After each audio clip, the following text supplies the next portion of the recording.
Hello， 大家好，歡迎嚟到 Casper 媽媽嘅 channel。今日我哋會學習香港小學學習字詞表，學習單元健康與衛生第3集。我哋會用無圖認字呢個方法去加強小朋友嘅認字能力。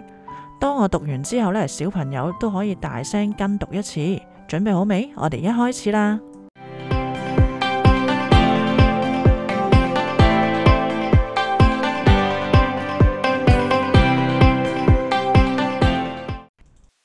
急症室，急症室，急救箱，急救箱，候診室，候診室，詢問處，詢問處，診症室，診症室，配藥處，配藥處，病房，病房，救護車，救護車，掛號，掛號，化驗，化驗，急救，急救，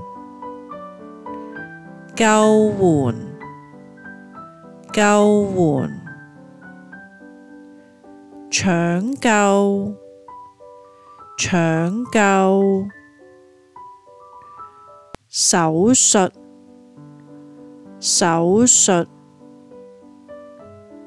及早，及早。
小朋友做得非常好，非常努力喎。我哋透過多看、多聽、多讀，好快你就會學到好多中文字㗎喇。我哋下條片再見啦，拜拜。